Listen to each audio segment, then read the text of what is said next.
ఈ తొక్కిక్కడేసింది ఎవరు? నేనే బాబాయ్. నువ్వా? ఏదో చూసుకోకుండా వేశాడులేరా. లేదు బాబాయ్, నేను మిమ్మల్ని చూసే వేశాను. మీరే కింద చూడకుండా పడ్డారు.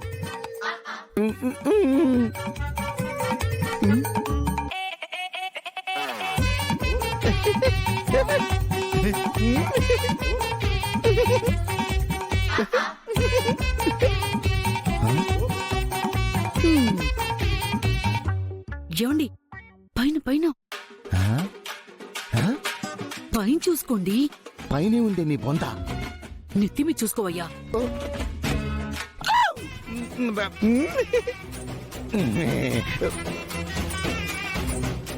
బాబాయ్, నువ్వు ఇలానే బాగున్నావు. తప్పు నాన్న, అలా అనకూడదు.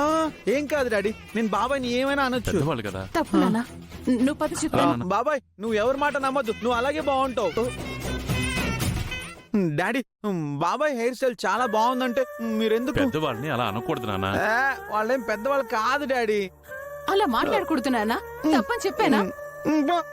కన్నయ్య, నాన్న, వీడెప్పుడు మామూలు మనిషి అవుతాడో ఏమో. ఎన్ని హాస్పిటల్స్ కి చూపించినా, ఎందరి దేవుళ్ళకి మొక్కినా వాళ్ళు ఎలాంటి మార్పు రావట్లేదు. యశోదా, గుళ్ళో పంతులు గారు మన కన్నయ్యకి నయమయ్యే ఉపాయం చెప్పారమ్మా. ఏం చెప్పారత్తయ్య? రామగిరి అనే ఊర్లో ప్రకృతి వైద్యశాల ఉందట.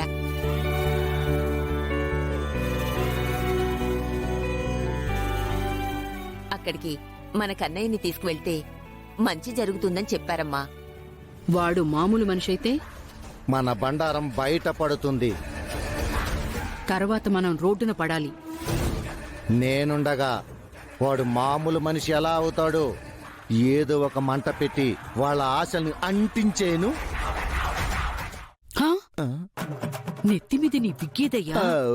ఇందాక కోపంలో ఎక్కడ విసిరేసానే, అక్కడుంది. పెళ్లి తెచ్చుకో.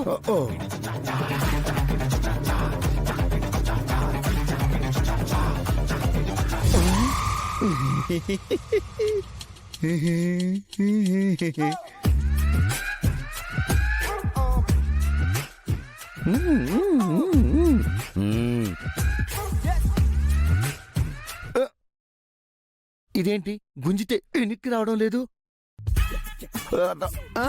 రాదు.